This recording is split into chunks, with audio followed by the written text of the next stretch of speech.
So let's begin with our session. So I'm expecting you might have gone through the recordings as well, and you might have gone through the basic concept and basic idea about what we are going through it and how we can proceed further to it. Yeah. So Yes, sir. okay. So let me start the recordings as well and okay. So guys, let me know when my screen is visible so that we can proceed further.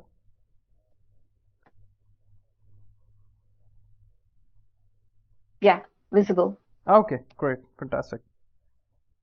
So as I said, is a very basic definition of Docker. We have already gone through it. So let's memorize it again. What we are going to do and how Docker can help us and how we can proceed with it.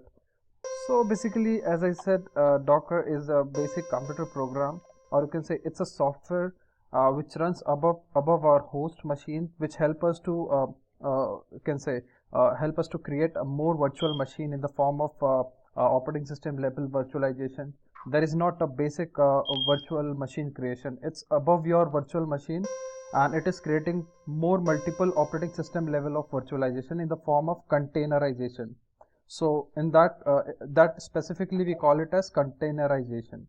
So moving further, I guess okay. So guys, I want your point of view on this differences. So I want you all to put up each points how they both differentiate with each other, like how virtual machine is differentiate between the Docker containers. So yes, Smita, you can start with having one small point with it. Yeah. Yeah. Sure. So in the case of virtual machines, there is more storage that is going to be utilized, and there is a lot more in booting up time is required. Versus the Docker containers, there is more efficient use of efficient utilization of resources without any wastage, and also the booting up time is much less in comparison to virtual machines. Yeah, great, fantastic. You have put a lot of points. So let's give it opportunity for others to add up some more points to it. So hey Cholu, can you add up some more point to it so that I can get some idea how much you have been aware of this DevOps container?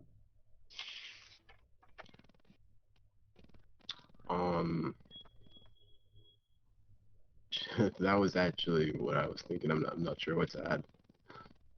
Okay, so you might have not came across with it still.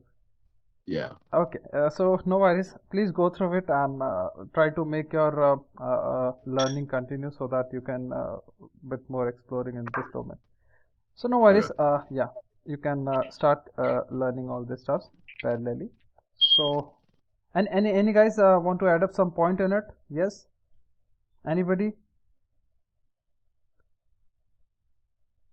If I there is think no in Docker you can dynamically assign resources.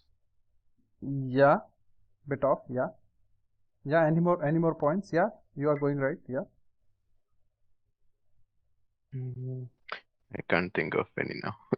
Okay, great, good. So containers, as such, they are very, very smaller in size in comparison to their to the virtual machine. So basically, it's more like the packaging size is much less.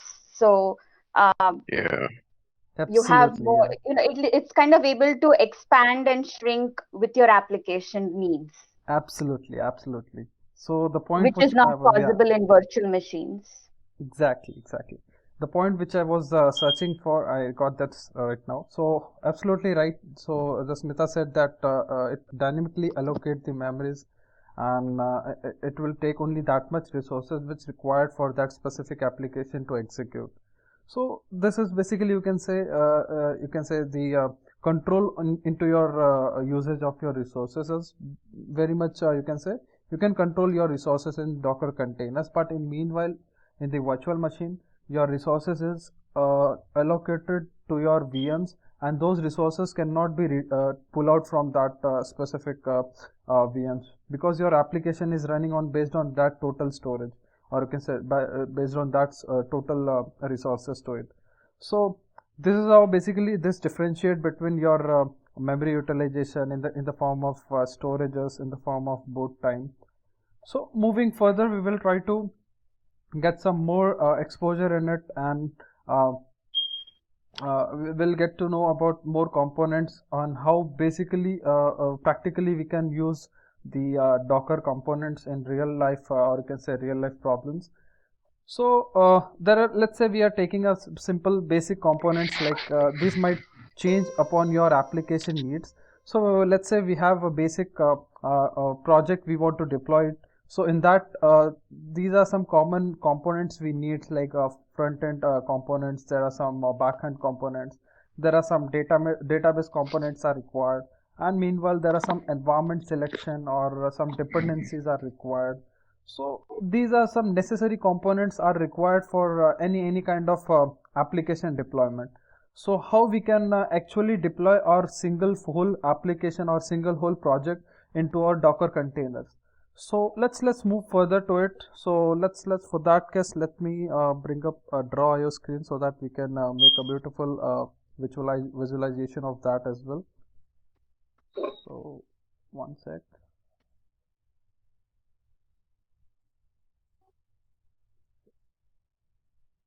Yeah, can you see my Draw.io screen? Yeah. Great. Yeah. So let's take a simple component for front end. Okay, let's take this as a front end component, and we'll take some. So this Draw.io bring out some beautiful representation. Okay, this is a bit different, no worries. Let's take it as let's consider this as, okay, we can take a simple diagram here.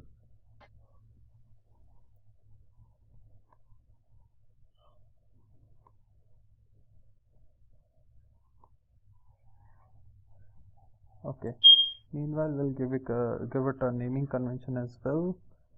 So this take it as front end.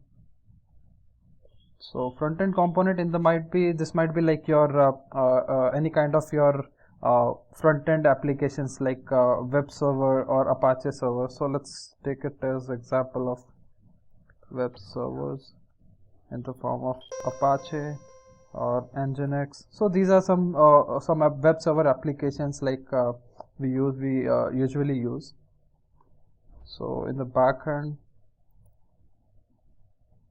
so there are many components we can use in backend as well. Similarly, in the form of providing some API connectivity for the projects.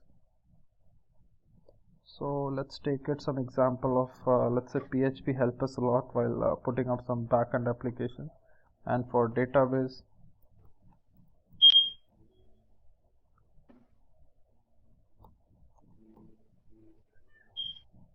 So there are multiple database as per your need, like let's say you want to use some structured database into your project. So you might go for any kind of RDBMS database like MySQL, MariaDB, and Cassandra DB, and there are multiple structured database as well. So let's say we are choosing for any MySQL or any Postgres. So these are some kind of structure database as well.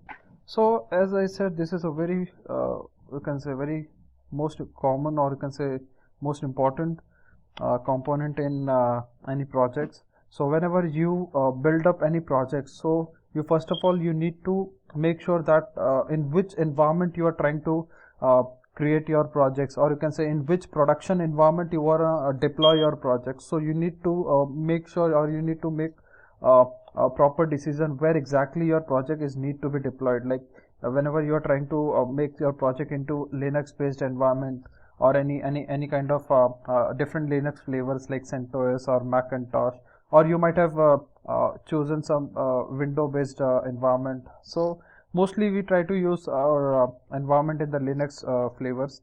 So there might be some different flavors. So those flavors uses different environments, and different libraries are used in it. So let's say you are trying to make sure you are trying to use some libraries for Java based applications. So you need to make sure to install those dependencies and those libraries into your machine. So then and then only you will fulfill the execution of your full-fledged project. So what we will do is basically we'll choose an environment. So we are taking an example of full-fledged projects, how we exactly take a full-fledged projects and how we can deploy those projects into small containers. So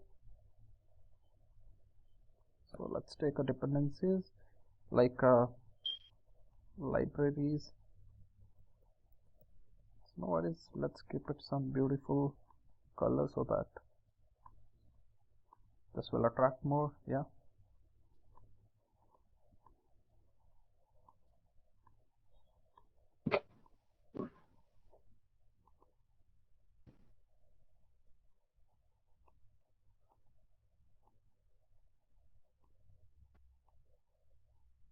Okay guys, are you there with me? Yeah, can you just increase the size of all the components just so that we can read clearly what is written inside the boxes? Okay, now it is visible. Yeah, the first one is good. Okay, let me enlarge the rest as well. Your screen is gone. Yeah, we can see it again.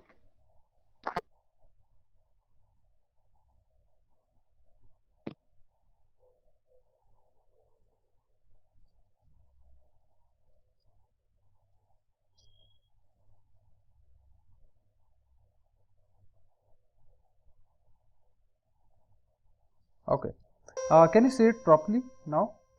Yes, it's good. Okay, great. So in this form of way, we fully can say above that our main project has been deployed. Like let's say give it as name as full-fledged project, and we'll set up on above that. So we'll take it as this. So in the full project, we are required to set up these components like front-end applications, some back-end applications. So let's link up to the rest of the components as well. Yeah.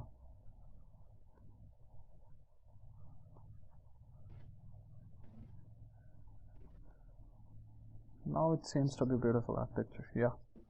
So what after next? How we can deploy these you can say full-fledged project into our containers, and how it can orchestrate between each other. So basically, whenever we create our project into any kind of virtual machines, so we might face some issues while deploying our full-scale project. So in that, let's say our database is misbehaving by any environment, or any dependencies are facing some issues. So your whole projects will be get crashed in between. So for exactly to find where exactly you are facing the issue, or your database is misbehaving in between, so you can for that case, Docker provides you a very much, you can say, a helpful advantage with that. You can individually provide your each component into individual containers, so that if any issue has been occurred into any specific component, you can easily troubleshoot it by going inside into your that specific containers. Like you have deployed this as a container 1. So let's say we have this container C1, and similarly this is, let's take it as C2, C3. These are different containers. We have deployed this application into different containers. So let's consider these are our containers. So no worries, I will explain you exactly in the coming session. We will exactly we're going to deploy the same components in different containers as well.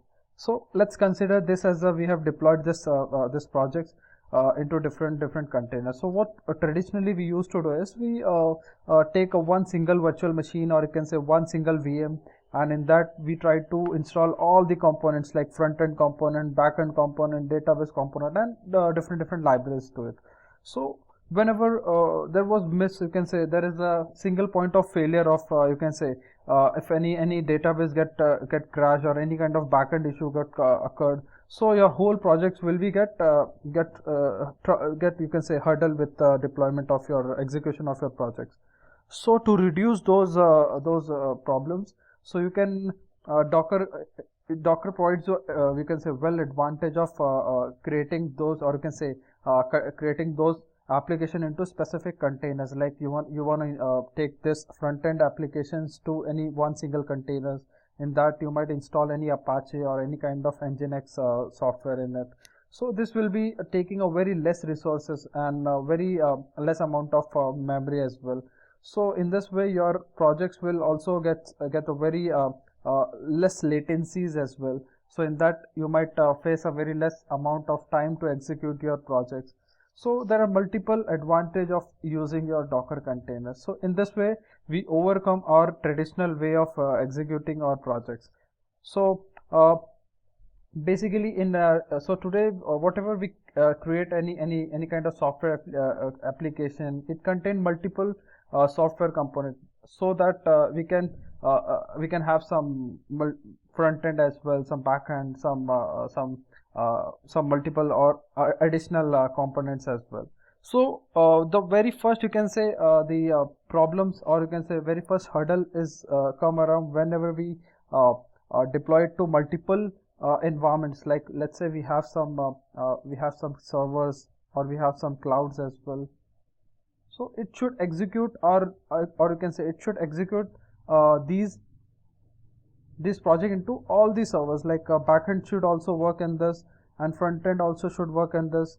So whenever we try to deploy or this project into any kind of servers, or any kind of machine which is present into the server, so it should able to you can say properly able to match the compatibility of those software, you can say, for those projects. So let's say we have some own laptops as well. So let's take some simple diagram of laptops. Yeah.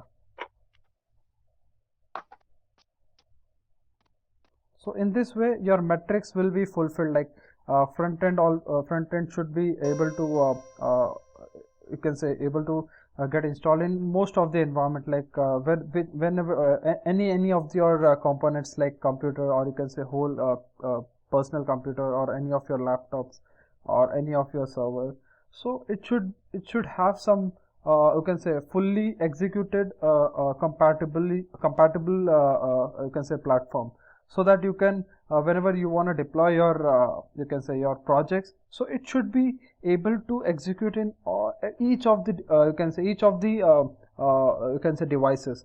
So for that case Docker comes into the picture. It provides you a software level of virtualization. It will try to create a containers. Above that you can easily execute those containers into different devices of like in the clouds VM, or in the laptops as well.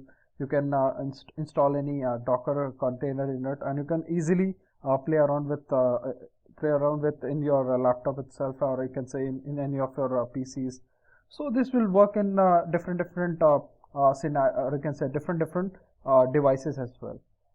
So basically let's take a real-time example. When we traditionally when we wanna let's take a simple container example. When let's say we were in a traditional way, or in earlier times, whenever we try to make some shipping of any of our components, like we want to ship our cars and ship our any kind of food grains, and there are multiple machines. We want to ship it from one country to different country. So what medium we used to choose? Basically for having different components, we used to make some wrap up of that component, and we need to box pack to one single entity, so that this can be easier for us to take this component from one country to different country. So in the real time scenario, in the shipping company, they used to face this issue in the most of the time.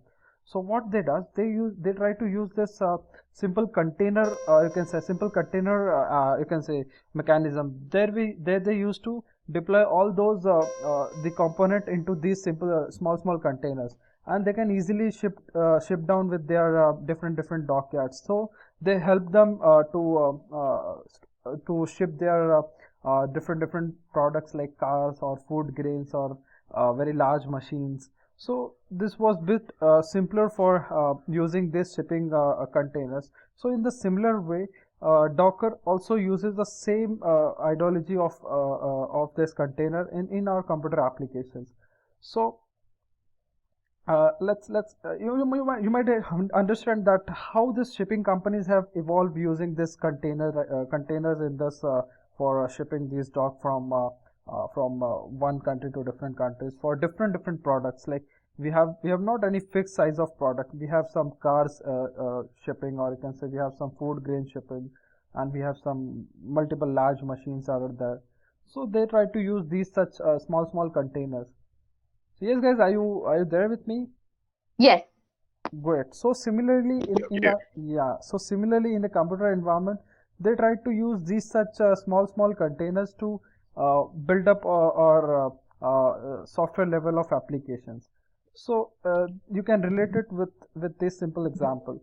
So there so moving further, so let's get to know about how this Docker flow works.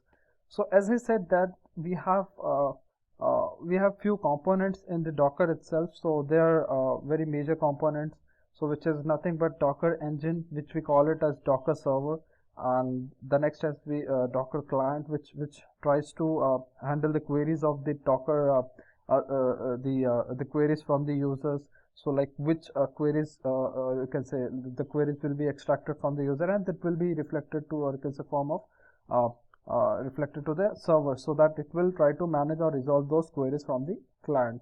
So we'll let you know how we can play around with the Docker commands as well. So there are simple commands to spin up the containers into our machines.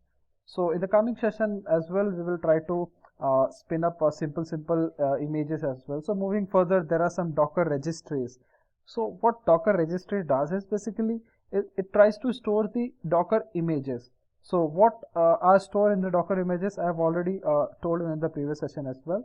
So basically Docker images stores the information of your Docker containers. What all sort of things should be executed into your containers. So container is nothing but your executable part of, you can say, virtual machine, or you can say software virtual machine.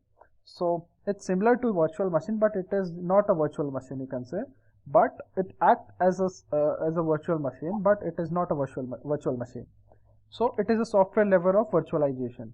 So in that image, we define or which operating system we wanna deploy into our container, and which application which we need to attach to that specific software. Like we wanna add up some front end application like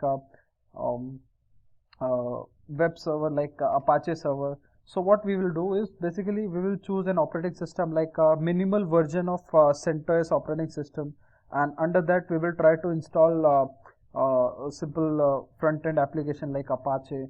So that specific operating system will be capable of handling only that small application. So there we don't need to take a huge size of operating system. Our operating system will be very small in size. So this is how it will take a very less resources in amount. So similarly, we have created the image file, or you can say Docker image file. So in that we have provided all the list of the prerequisite in the form of operating system, in the form of which application to be installed and which execution to be done after the installation of your application. So all those instructions have been written into your Docker image file, and based on that image file, if you try to want to create one container, so you need to pull that image and you need to execute to that to one single container. So what it will does, it will try to based on your image instructions, it will try to create one single container for that specific from that specific image. So this is how you can fulfill your needs as per your requirements. Let's say you want to spin up one another machine for, or you can say another container for backend components like PHP. So you will gather image for handling the PHP application. You will try to pull up those image. So from where exactly we need to pull those images, where we can find our images. So there are repositories available by the Docker itself. So they provide those images into different repositories. So I've already showed you in the previous session as well. There is a repository location which is hub.docker.com. So in that they provide those images, or you can create your own custom images as well. Let's say you wanna create your own as per your need, you wanna create your images. So that too you can do as well. So that will be created, or you can say you need to build that image so that it will be locally stored into your machine, and whenever your or you can say whenever you wanna spin any container based on your own custom made images, you can directly pull that image and you can deploy it into to any of your containers. So let me take you to this flow. So let's say there is a client, it is trying to fire some queries, or you can say it is firing some commands to take some images from the Docker repository, or you can say Docker registries. So let's say there are multiple commands. So let's say it is trying to build Docker build command. So what Docker build command does, basically it will try to execute your custom build images. So whenever you have created any images, or you can say any custom images, that too I will explain you how we can create our own build custom images as well. And now we will try to move further with pulling those images which are already existing in this registry. So let me show you the location of the registries as well. So it is placed under the dockerhub.com. So there you need to make your account and you need to sign in. I guess I need to sign in here. Okay, I guess I've already signed in into my Chrome browser. So let me open that. So till here, any queries till now? No, just I need to get a clear picture of the flow. Yeah, okay. So let me take you with that as well.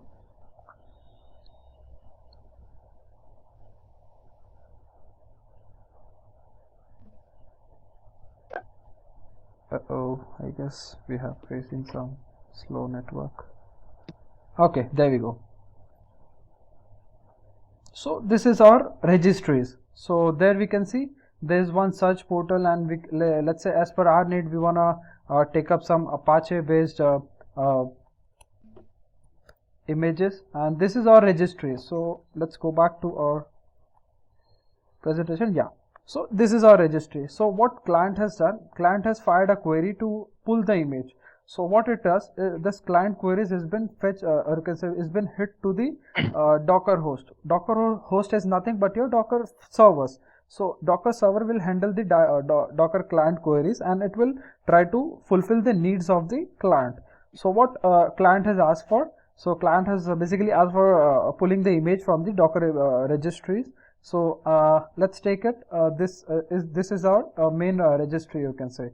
So this is Docker registry, and Docker client it's trying to pull this image. So let's say we wanna pull up this one Tomcat server. So this is your you can say this is your registry.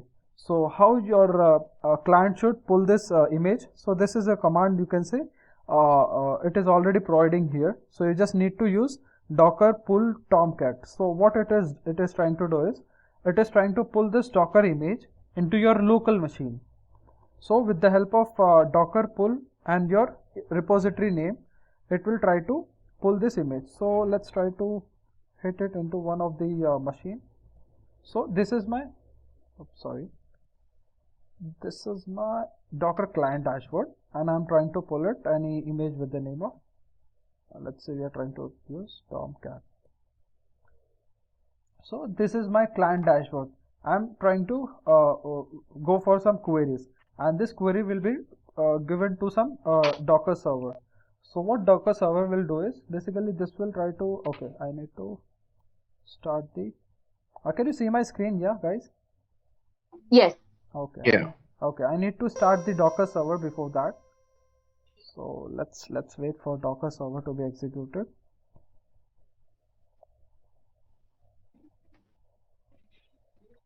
So the terminal is nothing but this is our Docker client. So from here, any query we try to fetch here, this will be requested to the Docker server, and those Docker server will be fulfilling all these requirements for of the users. So I can see our Docker server is almost started. Let's check with Docker version command. Okay, Docker client is started, but server is not started yet. So you can see the details of the Docker client, and let's wait for a couple of seconds so that our Docker server should also start in between. Yeah.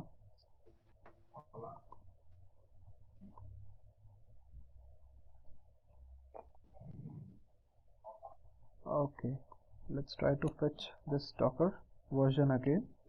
And there you can see we have Docker client available, and as well as Docker server is also up and running. So now we can fire all the queries. So let's say we wanna pull the images, or before that, let's say we wanna search any images for let's say for Apache. So it has a feature of searching as well. So it will try to search this you can say this command into our registry file, which is nothing but your this one. Yeah. So this is what it is trying to do, is basically it will try to search it on this registries as well. So this command is doing on the terminal itself. So it is trying to fetch all this list from that specific registries as well.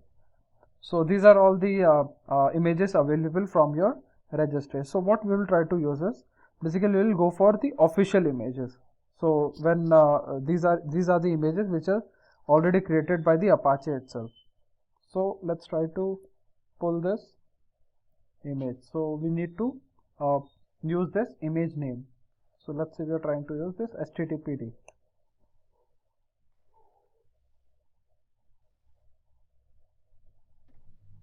There you can see it is getting downloaded in a very short, or you can say very minimal in size.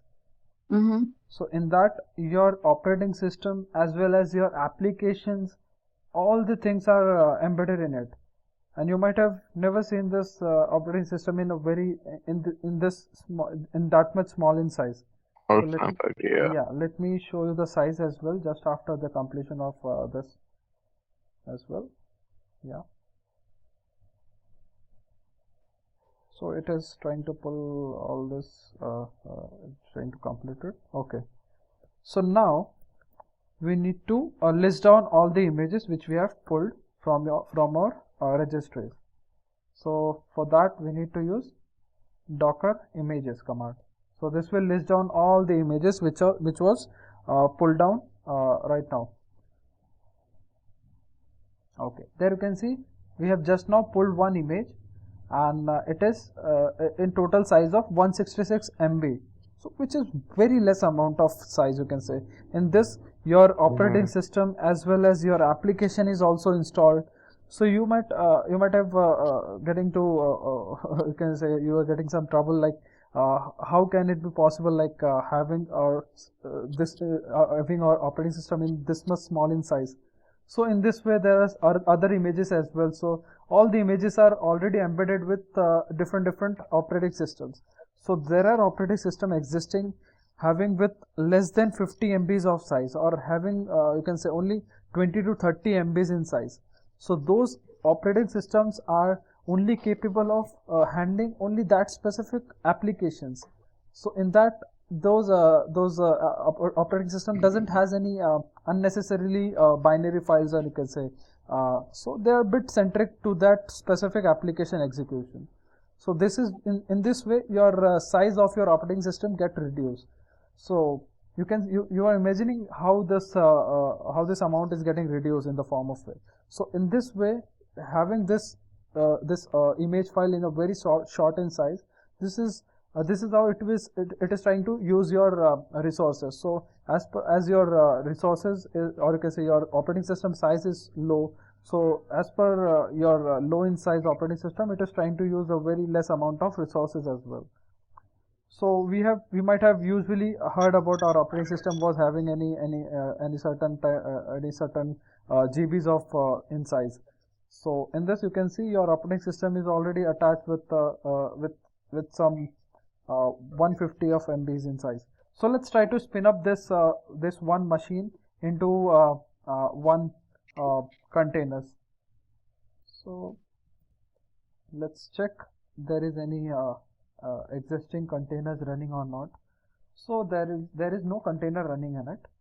So let's try to run one single containers.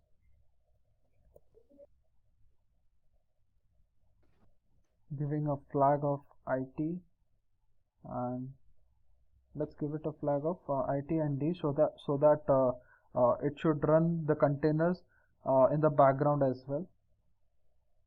And let's give a name. Let me check the name as well. What was the name? Docker images. Okay, so we can take this name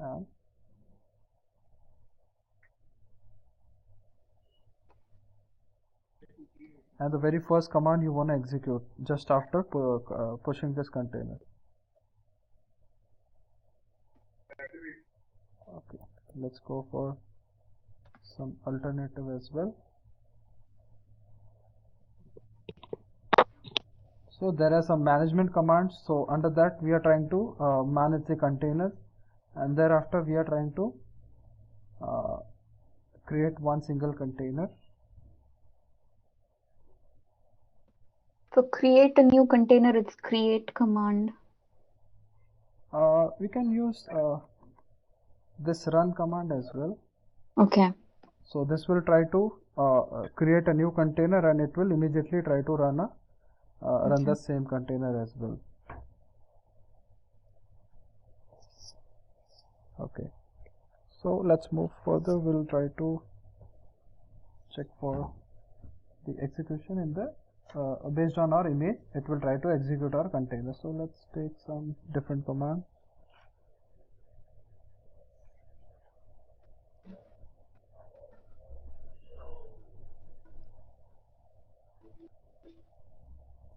Okay.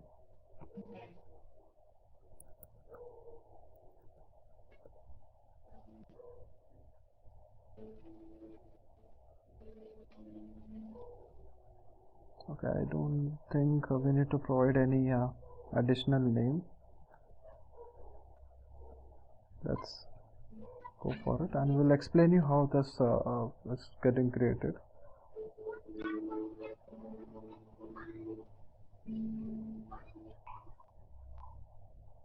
Okay, there was permission denied, so I need to go to the sudo su.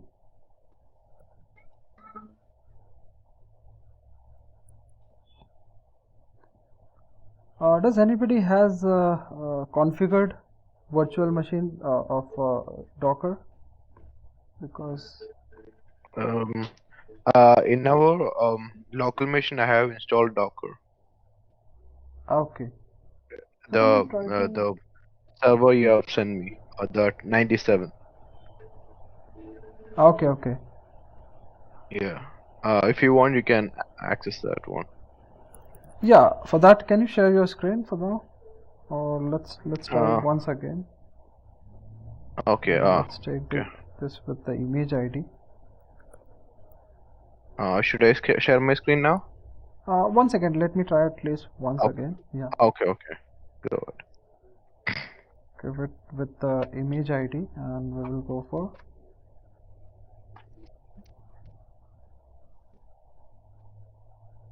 Yeah, there we go.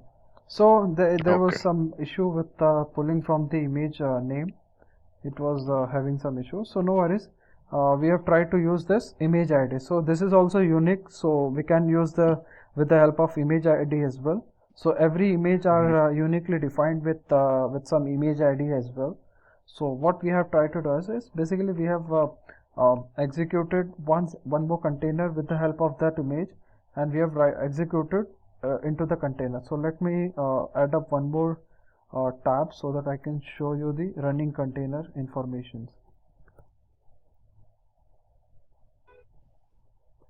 And alas, So there you can see there is a list of containers. So there you can see there is one container is running with having this specific image. So let me copy this image. We can you can see this is matching with our existing one. So this is the one container that that we have just now created. So there you can see there is a created duration. We have started 46 seconds ago. That container was provided with some name, and under that we have tried to install, or you can say we have tried to install Apache server. So let's get some information in that as well. So which kind of container it is. So that will be provided under OS release. Okay. So there you can see this image is based on Debian environment. So this is nothing but the flavor of, you can say it's a similar to your Ubuntu based environment. So you can say this is a Buster. You can say the flavor of that name is Buster. So this is, you can say the alternative flavor of Ubuntu based environment. So this is using very small in size image. So now we can see we are inside our container. So now let's say we wanna fire a query for any update command. You can okay, it doesn't have has sudo su as well. Okay, we are already inside our root account, so we can directly go for it. Yeah. There you can see I'm inside my Mac. Above that I have installed my Docker you can say Docker software, and above that I am trying to create multiple containers as per my needs. So I can directly deploy my applications and into different containers. So similarly, if I want to create more containers, that too I can do it. So I am outside of my containers now, and let's check for more images, and we'll try to spin up. Let's say we wanna go for this Python based images. So Docker container run IT. Basically IT is nothing but the flag for interactive terminal. So this will provide you with terminal to your container, and we need to provide the ID of this image. Oops, sorry. Yeah, and giving the very first command. So this is nothing but the syntax is like Docker container run, this is -it flag, and this is your image name, and the rest after is we need to provide the first command, which is need to be executed after creation of your container. So in this form of way we provide the syntax of our Docker command for executing the container. So in this way we have spinned up one single container. So in this way we are trying to create a containers, and we are trying to run it at the same time. So let's take that older command and we will try to execute this. Okay, I guess there was some issue in that image file. So it was facing some issue in that image file. So let's go for some other. Is this ITD or is it just IT? IT, yeah. It's the same thing. ITD is basically for running your container in the background as well. Okay, okay. Yeah.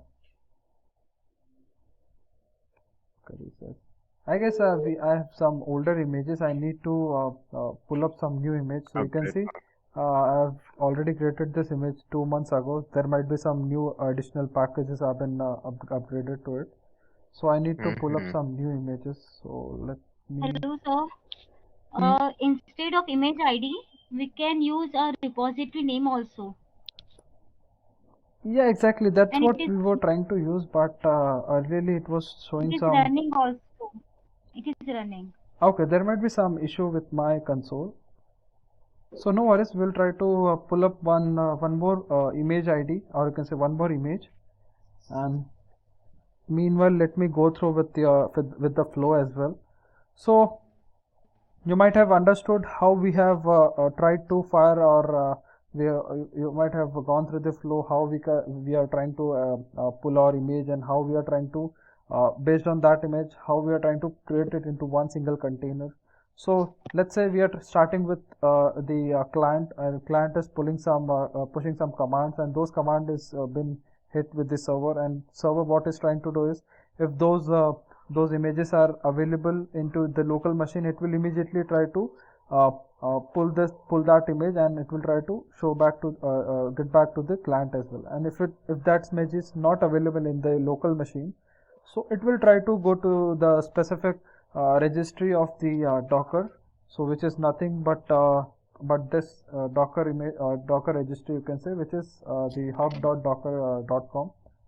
So this is the registry where we find our Docker images.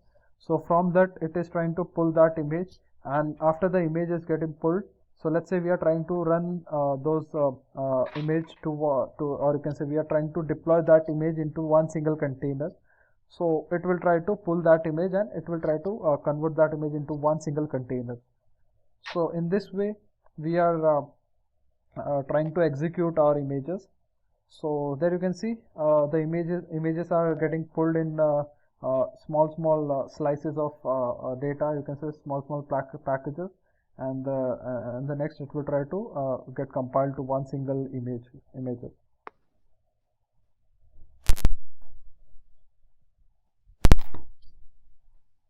So guys, I'm hoping you are getting aware of how we are trying to get with the flow of Docker containers and Docker images. Yeah. Okay, great. So guys, where are the rest?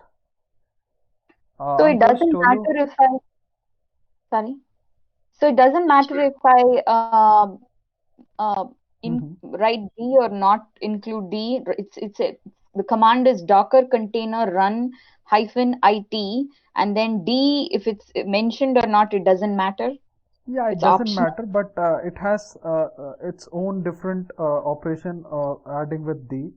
So that also will explain you in the coming session as well, why we use D, and why without D also we can execute our container as well. Okay. So in the coming session I will explain you that as well. So basically that D flag help us to execute our container in the background as well. So whenever we wanna make our container to be executed in the background as well, so for that time we can use this a -D flag as well. So I can see the images pulled. So let's try to list down the image with the command docker images. So it should be here itself. Yeah, so there you can see the images pulled here. So let's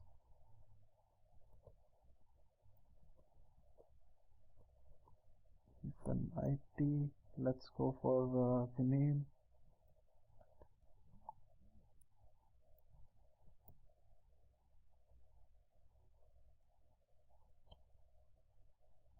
There you go.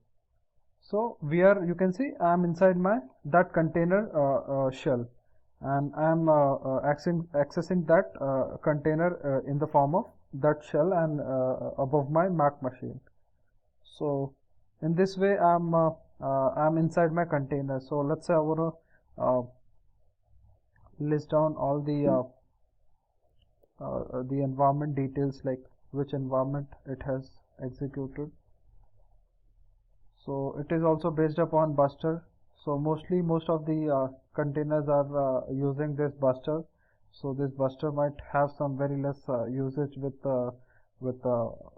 multiple execution system binaries available in that. So what if we go inside to bin files and we'll list down what all sort of commands we can execute. There you can see there are some chon commands are available, which is used for change ownership. There is cp command is available. There are some date commands are available. So there are very basic commands are available, which are required for basic execution of the needs.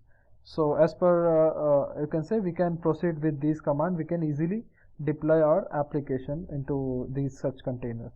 So meanwhile I'm inside my container, and yeah, there you can see I'm inside my container, and now I will try to get the list of the containers which are running.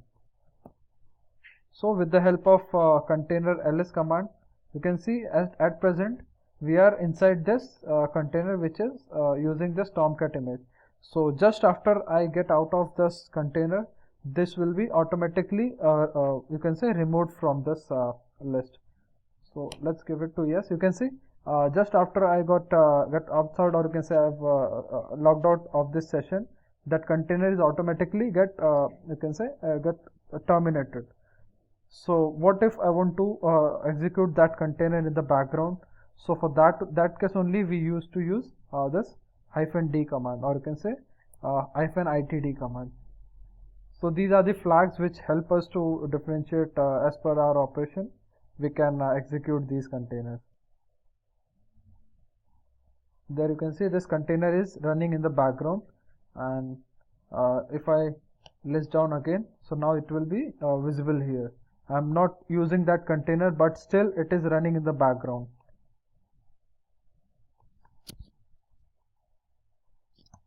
So guys, are you there with me?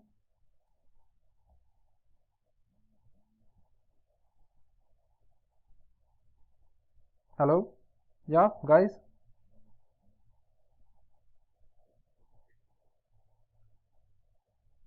Hello?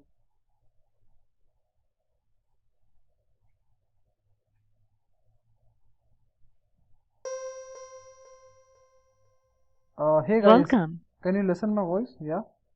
Oh, you're here. Oh, yes, sir. Yeah. Okay, I guess there Welcome was back. some, yeah, welcome. So there was some network issue, I guess I was facing at my end, so no worries. I was just explaining the difference between those flags.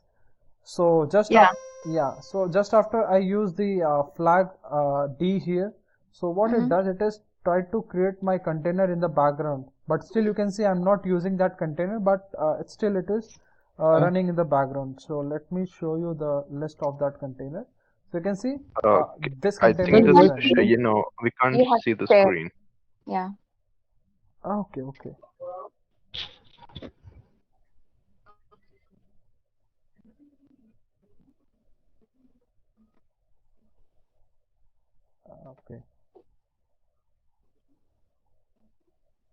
Okay. Let me know once it is visible to you. Yeah, it is. Yeah, it is now. Okay, great. So I was just showing you that only. So using this flag D here is differentiating how we can execute our container without using this flag D. So what usually it has tried to does is basically using the flag D, it helps us the advantage of running our container in the background. So I'm not using the container right now, but still it is running in the background. So we can list down this container with the help of container ls. So you can see this container is running. So let's try to stop this. So with this container ID only we can interact with our container. So let's choose command to stop our container. So which this command help us to stop our running containers. So the syntax is docker container stop and the container IDs. So we might have multiple container running, so we need to define the IDs of those. So with this we have tried to stop this container. So now if we list down our container, so it should be not available in this dashboard, or you can say in this list, but it will be available in the whole list. You can see it is just stopped. We have not destroyed this container. Let's say we wanna now we are not using this container, and now we wanna spin up or you can say we wanna start this container again. So for that case we just need to use this start container and the container ID, and it will be started again. So you can see the status of this container is exited, or you can say this is terminated, and now we want to start this container. So no worries, I will make sure to provide you the cheat sheet of this Docker commands. so that you can Mhm. easily play around with these Docker commands as well. So now just after I got a listing of all the Docker container, I can see my Docker container is again up and running and the status is started again. So in this way we are playing around with the Docker containers. You can easily deploy multiple containers by pulling the images, and you can use one image for multiple containers as well. So that let's say you have one MySQL database image, and you want to deploy that specific MySQL image to different containers. So that too you can do with the help of using the image IDs, and you can do that. Excuse me, guys. Okay, so you can use one image for deploying multiple containers. So similarly, this provides you the containerization based operating system virtualization. So this is way similar to our real-time scenarios, or you can say real-time problems as well. So in this way, it helps us while setting up our application into different containers, small containers. So this application built up only once, you can say build app only one, and your application inside your container can run in your system that has Docker installed. So this is basically the basic simple environment how Docker you can say how Docker works, and you just need to install Docker only once, and the rest after you need to just deploy your containers, and you need to just fulfill your needs as per your project's you can say deployment. So you just need to install Docker only once, and thereafter you can play around with your creation of your containers. So from the I next have time, one question. yep, say. Yeah, let's say if we have a image for Debian Linux, and Yeah, can we run like two containers of Debian Linux at the same time? yeah, absolutely. There you can see. Okay, Yeah, no problem. let me take you to this diagram. This is a very beautiful diagram. So every containers are executively, or you can say individually capable of running its own application. It Yeah. doesn't you can say it doesn't dependent with other containers. So every container is having its own operating system. There might be common operating system between the different containers as well, but it doesn't make you any hurdle between each other. So every container is Okay, capable of handling its own application. Yeah. So nice question. Good Mm. question. Yeah. Yeah, like So I knew like we could use like two images and run it at the same time, but I didn't know if we can share like one image and run two containers at the same time. I was just doubtful about it. Yeah, great. So absolutely we can do that, and Okay. it has a feature of using one single image for multiple containers. You can use this Tomcat container again and again whenever you wanna deploy it for deploying your containers. Yeah. so what is Tomcat? It's like a collection of images. Yes, it's an application which help us to you can say deploy our web page application. So let's say I was Yeah, here. it's an application server. Yeah, it's an application server where we exactly define our front-end web application, and we have just pulled that image file of that application. Okay, and based on that image file, we are trying to execute that application into one single container. Yep, Smita, are you there? Yeah. So yeah, I understood. So containers are independent entities. Yeah, exactly. That's what I was trying to explain. Yeah. So they are individual entities. You might take this one first container for Tomcat and another container for MySQL, and you can in such a way you can go for different applications, and each application might have different operating system or any common operating system as well. Or you can say you want to use some one single image for different containers, like you want to use this Tomcat image for multiple containers. That too you can do it easily by using that image file. Sir, so our images, like you said that we could use one image for multiple containers, right? Yeah. So does that mean that like one image would be inside like a container, or just like is it like No. that image will be attached to your container whenever you fire the Oh, query. okay. Yeah, Okay. that image will be attached every time with that specific containers, because that image is only having the information of how to perform your containers. So Right. image is storing all the instructions of execution, and the container Okay. is providing the platform for executing those instruction of those images. So when you say providing the platform, does that mean like OS? Yeah, exactly. Oh, okay. That Yeah, makes sense. yeah. The container is nothing but your exactly the virtual machine. You're Okay, running makes sense. virtual machine. Yeah. Yes, any queries, guys? Sir, Yeah. could you share the transcript a little bit earlier so that I'd be able to view it? Yep, sure. I will definitely share you by an hour. No worries. All right, thank you. Yeah. Thank you, guys. Any more queries? You can ask me. Yeah. No, just that I need help with installing the Docker. Yeah. For that, we'll catch up after this session. So, Sure. guys, yeah. So, any more queries, guys? Rest. And could you send your history of commands? Sure, in the group? definitely. I will make sure to share these commands as well. So this will help you a lot. Yeah. Great. Thank you.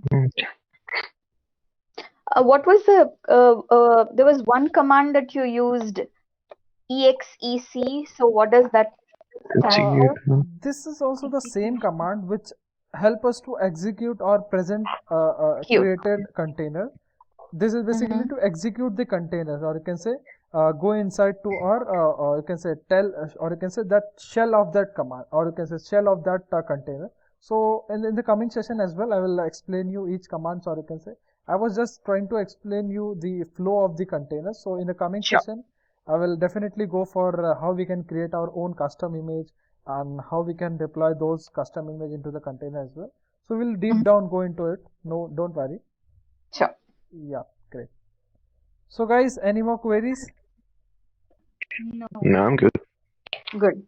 Okay, great guys. Then enjoy learning. Thank you for joining. Great day ahead.